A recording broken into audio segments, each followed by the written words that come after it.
so confident they'll make the playoffs that if they don't, I'll wear a Giants or a Dodgers jersey on one of our podcasts. You don't need the pressure of always trying to perform here at the major league level, so that might be a good thing.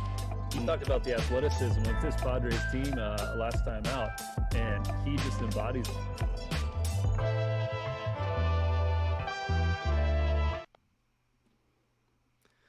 What is good, my friends? We are live for another edition of the BCSC podcast, coming to you from San Diego, California. We're living it rough here. I think we got a 73-degree day going on.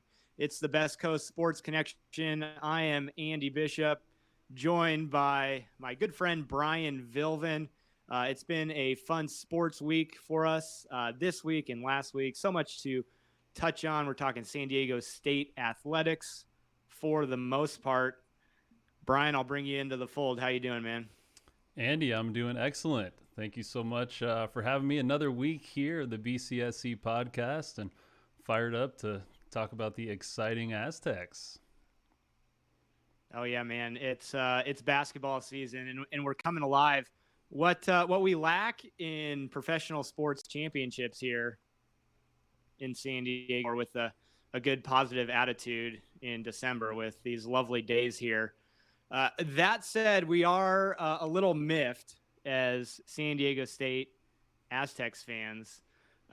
The Aztecs open up the season with dominating performances against UCLA, a 15-point win, against UC Irvine win, and we are still sitting outside the AP top 25. Brian, put your thoughts on this into words.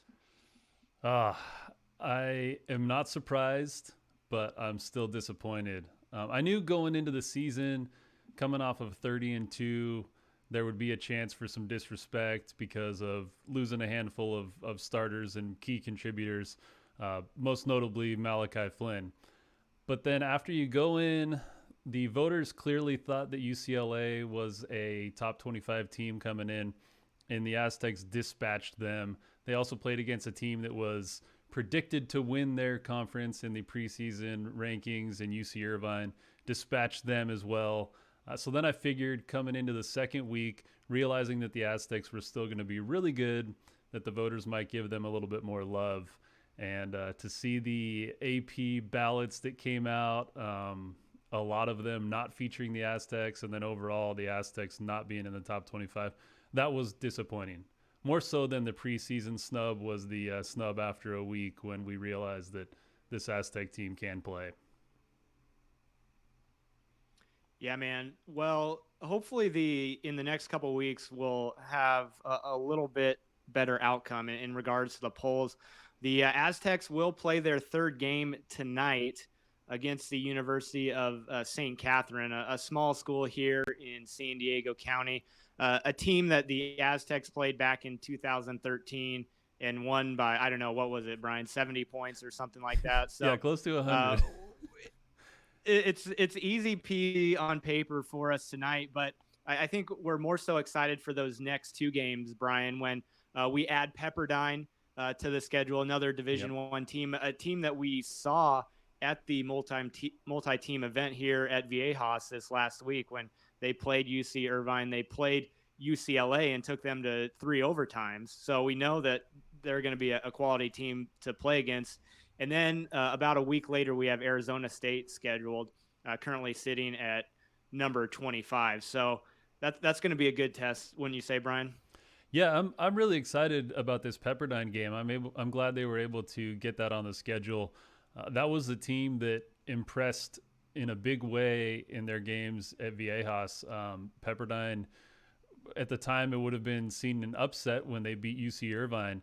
But then taking UCLA to triple overtime, you can see that the Waves can play, and a chance to get a Division I team back on the schedule is great because the way it looked after those Colorado State games getting canceled was that we were going to have St. Catherine tonight and then San Diego Christian College on Saturday or Sunday. So getting to bring in a legitimate, potentially, at the end of the year, top 100 team, add to your resume, It doesn't mean that the Aztecs are guaranteed a victory, but the fact that they get to play against a quality Pepperdine team, and then potentially play San Diego Christian later on down the road if more games get canceled. But at this point, to add them to your schedule is a home run success for sure. Yeah, so you also had those games originally scheduled with Colorado State, a conference opponent, for this upcoming weekend, Friday and Sunday, but those get postponed as well to be played at a later date. So we've got St. Catherine tonight, Pepperdine on Sunday, and then that game against Arizona State on Thursday, December the 10th. Brian, let's talk about this team we have before us. We were excited for this season. We knew what the team did last year, and they gave us a lot to be confident in after those first two games. I mean, especially that UCLA game. Yes, the Bruins were missing a couple of their better players, but we talked about it in our preview. We've heard Dutch touch on it. We were looking forward to the depth of this team. We definitely saw it, led by Matt Mitchell, who's named the Mountain West Conference Player of the Week. What are your initial thoughts on this squad? I was very impressed with them. Even just watching those first couple minutes against UCLA when they trailed, UCLA was hitting every single shot that they took, and you knew that wasn't going to last, especially with the hands in their face, the way the Aztecs players were. But I was just so impressed with the tempo, but the composure that they were able to play with. I texted a handful of people and said, the Aztecs are going to win by 15. Like, legitimately, 5 minutes into the game, I thought they were going to win by 15 points. I thought they were that much better than UCLA. And then as the game played on, it was clear that the Aztecs were the much better team.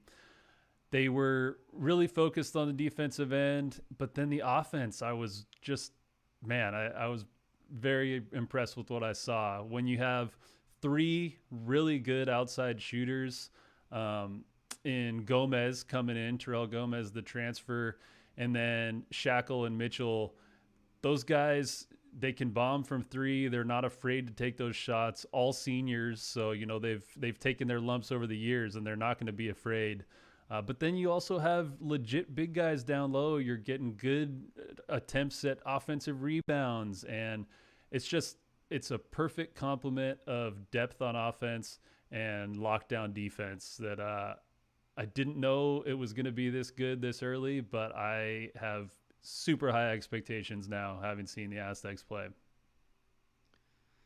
Yeah, you touched on the outside shooting. The Aztecs are averaging 11 three-pointers made per game. So you're talking 33 points from the outside. That's about 45% of their scoring thus far.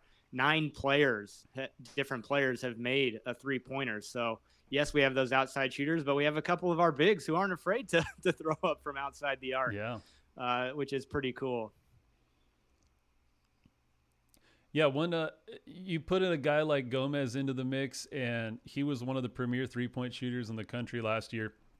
He led his conference the last 2 years in three-point shooting. So there was no doubt that he was going to be a guy who can light it up from the outside. So seeing him come in, fit in really well. And then just, you talked about the depth. One area of concern for me coming into this season was the point guard position and who is going to handle the ball. You know, you lost Malachi Flynn, who had the ball in his hand 70% of the time last season. But Trey Pulliam came in and performed really well in the first 2 games. He kind of, it took a little while before he got himself under control in that first game against UCLA. But the contributions that he made in both of those games, if he can be a threat to take the ball to the basket, that's going to open up the shooters on the outside. It's just going to make them have better looks. If Shackle has space, he's lights out from out there. And Mitchell, we know he can create his own shots, but yeah, if Trey Pulliam can get the offense going, that's something that's always been a staple of San Diego State, as guards who can penetrate and open up space for their teammates on the outside. So I saw a lot of really good out of Trey Pulliam there that made me think that he is the point guard that can keep this offense going. Yeah, I love how they have spread out the scoring thus far in their first 2 games. Mitchell leading the way, averaging 13 a game. He had 15 against UCLA and then 11 against Irvine. But then you have 8 other players, the next 8 leading scorers, who are averaging between 6 points and 9 points. So we don't have ball hogs. We have guys that love spreading the wealth, playing the team game. And so I love how you also have brought in a guy. You mentioned the transfer Gomez from Northridge. We also have a big in Tamayic from Maryland. And I don't know if you saw this, Brian, but he said after these last couple of games that this is the most fun he's ever had playing basketball, just kind of some up and downs through his college career. So just to add another guy like that to the mix, you have a very senior laden team, but we weren't sure. We were bringing in all these different pieces, losing Flynn, but so far, man, it's been fitting pretty good. Yeah, it has. In the preview, we talked about Tamayic a little bit, and we said that, he had never put up big numbers in Maryland and never had really gotten big minutes, but he was the type of player that's had a ton of success in the Aztecs fold. He's a big guy who can block shots, rebound, and he's shown us he can shoot it a little bit. He's made free throws. He's taken his first 3-point attempts, so he's not scared to let it fly a little bit, which just opens up another dynamic in that offense. And he has been a bright spot as well. Not putting up huge numbers, but putting up really good minutes. Like, you look at the box score, maybe it's not the most impressive thing, but getting close to 10 points. If he could be a 10-point, 10 rebound guy for us, that's a huge success. Yeah, definitely adding some depth to that forward position alongside Nathan Menza and Agek Arope. Brian, let's talk about defense. We can talk about scoring all we want, but the defense has been the patent of this San Diego State basketball team since Steve Fisher took over 2 decades ago. This team is averaging 20 turnovers per game, or forcing 20 turnovers, so 40 total. Yeah. And then that translates into a turnover margin of plus 10 for the Aztecs through these 2 games. Yeah, that's unbelievable. And they just put so much pressure on you, and everybody works hard. It kind of comes back to the depth as well. You've got 10 guys who can play and who can give maximum effort on the defensive end. And if they're not giving maximum effort on the defensive end, coach is just going to yank them, and they're not going to have an opportunity to play offense. So having that type of depth and all guys who are willing to work hard on defense, they just are always a hand in your face, putting pressure. It's really fun to see if you like watching good defense. They can get you in the full court. They can get you in man-to-man. They can throw a zone. They have so many different options that they can throw at you. And they've got the big guys down low who can get some blocks and force guys to, if guards penetrating to the basket want to kick it out because there's 2 huge arms in their face, and that forces turnovers as well. Guys are getting hands in lanes, and the plus 10 after 2 games against 2 pretty good teams is remarkable. Yeah, man, good stuff. Brian Vilvin, Andy Bishop here on the Best Coast Sports Connection. We're live on Twitter with you here today from San Diego. Scoring update, Brian, NFL-wise, on a Wednesday afternoon at 4 o'clock. Steelers-Baltimore Ravens game has gone final 19-14. The Steelers stay undefeated at 11-0. This game was delayed 6 days from what it should have been back there on Thanksgiving, Brian. Yeah, that was pretty strange. It kind of felt like middle of the summer baseball and NBA basketball being played during the middle of the day on a Wednesday. It did not feel like the NFL. It kind of felt like, you're watching NFL films, replays of games in the middle of the week. But yeah, I'm glad they got the game in. It's going to be an interesting end of the season for the NFL. We'll see how it goes.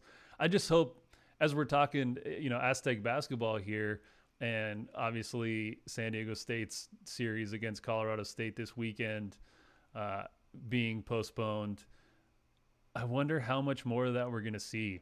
Are we going to see throughout the course of the year? The Aztecs are supposed to play 10 2-game sets, so 20 games within the conference, already 2 of them postponed. Not sure when those are going to be made up, but what other opportunities are going to pop up where, maybe we're supposed to be playing against Boise State or playing against Nevada and those games get canceled? Do we then try to set up games with USC or, Northridge, or do we try to go to Notre Dame or Kentucky, those type of things? Those schools would probably welcome the Aztecs in for a big game. So are we going to see more stuff like that? We're seeing it affect the NFL in a big way. What's that going to look like for college basketball, where you've got 340 something teams trying to complete a schedule? It's going to be mayhem. Yeah, man, it's crazy. I will say it's been nice to see that San Diego State athletics has shown to be pretty open to trying different things. We saw it with the football game this last weekend against Colorado. Coach Brian Dutcher with the basketball team has said this week that he's gotten calls from a couple different universities to potentially go on the road and play them. I wouldn't be surprised if we do see that at some point. The Aztecs choosing at this point not to go on the road for those games. They've got the home game against St. Catherine tonight, against Pepperdine on Sunday, and then they will go on the road to face Arizona State. So that will be their first road test. Brian, I know there was so many positives going into after looking at these games for the Aztecs as they go into conference play here in a couple weeks, as they face an Arizona State team. Is there any type of concern, or was there any moment when you were watching either of those games where you're like, okay, this is an area that we got to kind of tidy up once we start playing some better competition?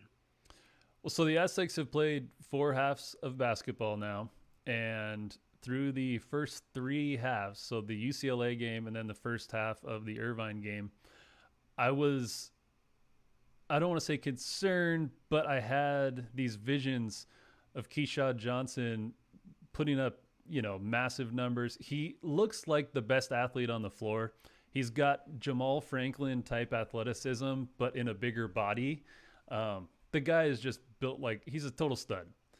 But he was getting up. I wanted him to cram some of the putbacks that he had opportunities on and taking it to the lane, laying everything up off the backboard, getting offensive rebounds, but not being able to finish. So there was a ton of potential there. But then in the second half of that Irvine game, he just erupted. He was by far the best player on the floor that entire second half. And he totally took the game over. He showed what kind of player he could be. He shot the ball from the outside. He had a huge alley-oop dunk. He just showed what he could be, scored 13 really quick points. And so that was one area where I was like, oh, man, I really hope he can put it together and get his size, athleticism, and clear talent set and put it all together. He did that for 1 half. So that's something I'd like to see moving forward. And against a team like Arizona State that has so many athletes, he needs to be a standout player, and he needs to be able to give you 25 really solid minutes to play with a team like that going up and down the floor. So I was very impressed with his half there against Irvine. Like to see him put it together for 40 minutes, but so far we'll take a good half. Yeah, love watching that kid, and to watch him in those turquoise jerseys that we saw those were sweet. On Friday of last week. Brian, how about those, man? Yeah, I love that. I know they've worn those a couple of times, and I guess it's Native American piece, so that's why they were wearing the turquoise and then auctioning them off for charity after the game. So really cool that the uniforms get to look so good and they're for a good cause. But yeah, man, they look smooth in those. I love having the Jordan brand for Aztecs basketball because last year they introduced those throwbacks that look kind of like the 90s Bulls uniforms that were just really cool. Yep. And the red and black and white color scheme is hard to go wrong. And the Aztecs basketball teams embraced that, and it's been pretty cool to see. Certainly, man. Andy Bishop and Brian Vilvin here with you on the BCSC podcast. Matt Mitchell, as I mentioned, named Mountain West Conference Player of the Week, 13 points per game, 3 rebounds, 2 assists, 2 steals. Also got to give a shout out to the women's basketball team here at San Diego State. Sophia Ramos named the Mountain West Conference Player of the Week in the women's game. The women's team is 1-1. She's averaging 19.5 points, 9.5 rebounds. So props to her. Brian, back to the men's team. So we have the 2 games this week before another poll will be put out next week. Even if we beat St. Catherine by 50, 60, 70 points and have a solid win against Pepperdine, are we creeping into the poll this next week? I guess it depends on what the teams in front of us do. Right now, the Aztecs are the second team in others receiving votes. So, like, you could look at it as they're ranked 27th in a top 25 poll. But they're also a ton of points behind. So, Arizona State, I believe, is 25, and they're something like 283 points, whereas the Aztecs have 80 or 86 or something. Like, the range is... there's a 200-point jump they got to do before they jump into the rankings. So there's a chance. Obviously, all the voters for the AP poll, their ballots go public, so everybody knows who voted for whom. And there was one guy from Washington, D.C., who put UCLA at number 17 on his ballot for this week, and he did not rank San Diego State. So that was absurd. Like, the fact that people can do that and still have a vote, just, it's insane. UCLA's week was losing by 15 to San Diego State and then winning in triple overtime against Pepperdine. And somehow this guy moved them up to 17th and does not have the Aztecs on his ranking. So I think that guy is going to get enough grief from the Twitter warriors that are going after him, that he will turn that around and, if not rank the Aztecs, at least drop UCLA out of there, because that's just absurd. So the poll really doesn't mean much except for to fans like us who want to get their respect. And, you know, we mentioned it during the preview as well. It would be nice if the Aztecs didn't have to go 10-0, 15-0 before they start getting any recognition. Like, this team is clearly very good. So put them in there, put some respect on the name, and let's see what happens. But the win tonight's not going to matter. They won by almost 100 last. I think it was like 113 to 35 or 118 to 35 or something insane. So tonight's going to be an 80-point victory. But we'll get to see some of the young guys get a lot of experience, which is great. The game against Pepperdine, I think the Aztecs need to win that one handily too, by double digits. 15 would be nice again. But unless the teams in like the 20 to 25 range lose this week, it'll be hard to jump into the top 25. But it would be cool if they did, and if Arizona State was still there and we could have a top 25 matchup on December 10th. That's what I'm hoping for. Yeah, likewise. Yeah, again, that game on December 10th, Thursday next week, could prove whether we get into the top 25. I will say a shout out to our good folks at the show for keeping those poll voters honest. The show, the guys, when fans are allowed into games, or in the past, they've been the ones to bring the heat at games, and they do it online as well. So thanks for keeping them honest, the show. Andy and Brian here on the Best Coast Sports Connection. Let's touch on the Aztecs football team momentarily here, Brian. Another tough loss for the Aztecs, but it came against an opponent that a few days beforehand they were not expected to play in Colorado. So, as you said on Twitter, props to both the University of Colorado and San Diego State Athletics for making that happen. Yeah, it's like pickup football, which is so cool and would only happen under COVID circumstances. I remember I was sitting at Thanksgiving dinner at the table, and I looked down and saw that the Aztecs in Colorado had decided on a game for Saturday. So that was Thursday evening, I don't know, 5 or 6 o'clock-ish, that the call came through that the game was happening. And then by Saturday afternoon, they were playing the game at 2:30. So less than 48 hours turnaround. A really tough situation going into it without having Lucas Johnson to play quarterback, not having Greg Bell So going into it with some of your offensive weapons being out and then playing a really solid game, it was impressive for the Aztecs to go out and even give them a run for their money. So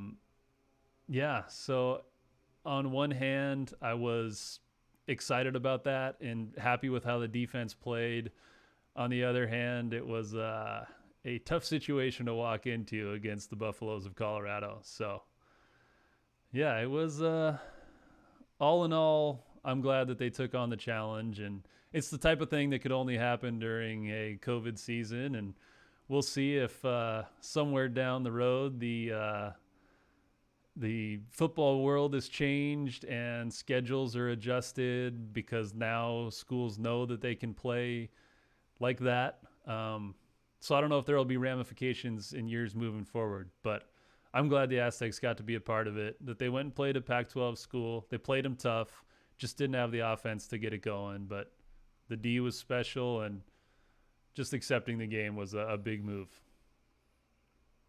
Yeah, so 2 more games for the Aztecs to finish off their season. They'll be taking on Colorado State. That's scheduled for this weekend. And then at BYU for the final game of the season, the highly touted Cougars team there. That game will be featured on ESPN2 Saturday the 12th at 7 p.m. Pacific time. So still some things to look forward to for Aztecs football. Sounds like Logan Johnson will be back healthy this week, along with Greg Bell. So definitely still some things to watch for the Aztecs. In another bit of San Diego sports news, Brian, we heard a few things from the Padres today. It looks like they will tender the contract of outfielder Tommy Pham, to avoid arbitration. Likely a salary of $8 to $10 million for him this upcoming year. And then in a sad bit of news, we do hear that they will not tender a contract to Greg Garcia. Man, just a dude that we have enjoyed watching here, being on the Padres the last 2 years, a San Diego guy, went to Valhalla, and just a great team guy with a fantastic personality, Brian. Yeah, Greg Garcia is one of those guys that's super easy to root for. So it's a bummer to see him go. It was not a unexpected move to non-tender Garcia. I honestly was a little bit surprised that they did tender a contract to Tommy Pham. I guess he's about as good a left fielder you can get for $8 million or so. But it's just been such a strange 8 or 10 months or so for Tommy Pham.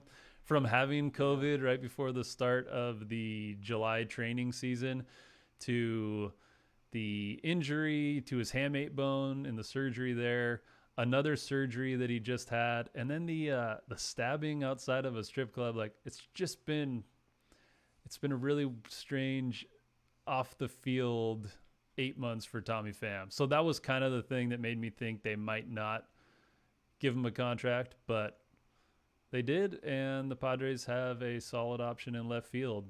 So I'm happy about that. Yeah, I agree with you. Yeah, strange year for him. Nice to see a little bit of Padres news here to slowly get the off season rolling.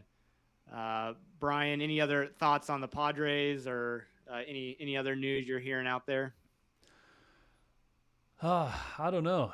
I'm interested to see what they do with the starting rotation. If they try to go get a guy like Trevor Williams, or if they want to sign a frontline guy like Bauer, or go trade for Snell. I don't know. It's just cool over the last handful of years that the Padres are involved in all these rumors. Like, everybody has some kind of crazy Padre proposal out there, and nothing sounds absurd because AJ Preller just loves pulling the trigger on stuff. So it will not be an inactive winter, that's for sure, in Padre land. Brian, I have to end things here with a personal story from this past week. I did something sports watching wise I haven't done for a long time. I sat down on Sunday And because I was enjoying some time with family, turned on the TV and I watched the entire Los Angeles Chargers football game versus the Buffalo Bills. It's just weird, man. I haven't watched an entire Chargers game for 3 years, however long it's been since they moved. I haven't either. I somehow I think I've matured in the sense that it wasn't total hate watching. It was just being indifferent. I will say, man, we know it. Everybody knows it. Clock mismanagement is just like a core value of the Chargers organization. Like, if I was still a fan, it's like what I saw Phillip Rivers struggling with his entire career. Now Justin Herbert. They call it timeouts when they don't need to. I mean, it's just a mess, man. But I don't care. No, I know. It's the kind of thing that when they were our team, it ruins your Sunday. And every single week they blow it in some spectacular fashion, or they just do things that make your head turn. But every week I also have friends and colleagues reaching out saying, oh my gosh, this is hilarious that this is still happening. Normally this would ruin our week, but instead we're just laughing. And I just don't understand it. Everything that can go wrong does go wrong. And I don't hate it. I'd be so depressed if they were our team and doing that, because we had to deal with it for so long. And that's the other part that made them go into LA hurt so much, because we did have to put up with this type of ineptitude for so long, and we still loved our team. And nobody that has embraced them over the last couple of years, which hasn't been many people anyway, but they never went through all of that with us, so they just don't understand. It's kind of like, it's hard to explain, and unless you were a fan forever, you just can't get it. But I like to see it now. It's pretty funny. I just laugh. And I only catch them on Red Zone. I've never actually watched a Charger game, and I don't plan on it. But it is pretty funny at the end of the game. They find the most spectacular ways to lose. So they've got that going at least. They got to fire their coach, right? I think so. I mean, Anthony Lynn seems like a solid character guy, but man, they just have not gotten results during their time in LA. I mean, I guess, they made the playoffs, 2 years ago and lost to the Patriots. Yep. But a bad season last year and another one here when you're going to probably go 4-12. I think Lynn is likely on his way out. Brian, did you catch any of that Chiefs Buccaneers game? Tom Brady taking on Mahomes. Yeah. It looked early like the Chiefs were just going to run away and win 52-0. A couple of key plays, a turnover down in the red zone for the Chiefs, really brought the Bucs back into it. And then you can never count a Tom Brady team out. And it ended up being a very exciting finish. And Patrick Mahomes is just so good. He's got so many weapons. The game that Tyreek Hill had was absurd too. That guy in the first half put up, close to 40 fantasy points, and he is just something special to watch. And the fact that he and Kelsey are, two of the top 3 receivers in the league, and they're on the same team, it's pretty cool to watch. I think they were 1-2 before DK Metcalf took over on Monday night. So that Chiefs team, they've been fun to root for and watch. I guess that's another piece that I'm glad the Chargers are no longer our problem, because if we had to be fans of a team that was in the same division with Kansas City, that would suck, because you can't root for them, and they're like the easiest team to root for. I love it. I love Patrick Mahomes, and just that whole squad, so solid. Yeah, man. I hope that's the Super Bowl. Thought, Brian? That's what I want. Yeah, right? That would be such an intriguing matchup in Tampa Bay. Yep. The 7-time champ taking on, or is he 6, 7? I can't remember. 6. Taking on Mahomes. 6, yeah. Yeah, lost count there. Brian, one more thought. your boy LeBron, new little deal for him today, 2 years, little 85 mil. It's a pretty decent little payday, huh? The Lakers, man, they got some good players. They upgraded all the new position players that they added were an upgrade over last year's version that won a championship. So it's going to be tough to see anybody unseating the Lakers as the championship favorite going into this next season. I don't know what's going to, like, how they're going to play the season or what the NBA season is going to look like, but I'd be hard pressed to imagine a team besides the Lakers coming out of the West to be the representative in the finals. All right, well, there you have it, folks. What, Brian Vilvin. one last thing, Oh, Andy. go ahead, Brian. Did you get a chance to watch any of the match over the weekend or on Friday? Phil Mickelson and Charles Barkley taking on Peyton Manning and Steph Curry in the match. I think it's number 3. Yeah, the match 3. Yeah. You know, Brian, I didn't really watch much of it live on TV. Obviously saw plenty of happenings out there on the internet, but yeah, a lot of fun, man. Always love how they kind of dream up these new and different matches with different personalities, and of course with Barkley, you know, you're gonna have some good stuff. Yeah, it was really cool to watch. The one thing that I would say is because there was only one pro in Phil Mickelson in the group, it became a lot of just following Phil and Charles and their interactions, and Phil reading the putts for him and Charles actually making some pretty decent shots. His touch around the green was good, and he was getting all the reads from Phil. But that was the entire show. So Peyton Manning and Steph Curry just kind of existed in the background. Whereas last time with Tom Brady and Peyton Manning getting advice from Phil and Tiger, you could kind of go back and forth, and Tiger would say, oh, this is what we're going to do here, do. And then Phil would tell Tom Brady what they want to do. So for this one, Peyton and Steph Curry would just kind of like be off on the side and take their shot, and then Phil and Charles would jump back in the spotlight again, which was hilarious and one of the funniest rounds I've ever seen, and very exciting to watch.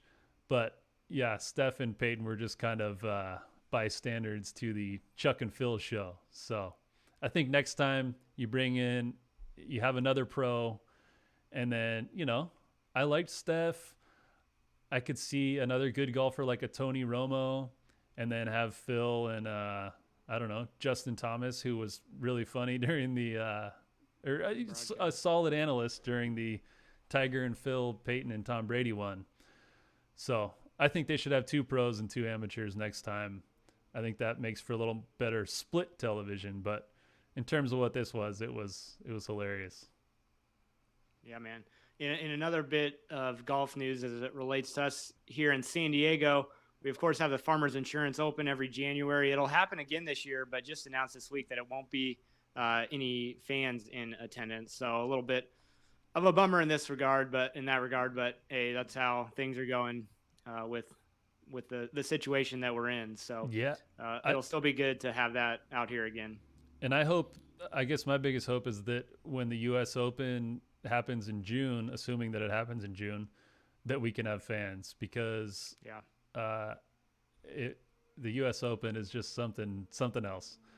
I went to Torrey Pines pretty much every year growing up with my dad to the Buick Invitational and then Farmers Insurance, whatever all the names have been. But when I went to the U.S. Open, it looked like a completely different course. It looked like the circus had come to town. Like, just the whole production was so much more grand than the normal tournament. And I'd just be really sad if when we get the tournament back to Torrey Pines, we didn't get to see that production again. So hopefully that'll be one of the first big sporting events back, and we can go out to Torrey Pines and enjoy the U.S. Open this year. Yeah, man, that is a good goal for all of us here. Of course, that last one in 2008 was when Tiger drained the putt on 18 to force a Monday playoff against Rocco Mediate. A very memorable one. All right, my man Brian, fun show with you this week. San Diego State taking on St. Catherine tonight and Pepperdine on Sunday. Looking forward to it. Brian Vilvin, Andy Bishop here on the BCSC. We'll catch you next time.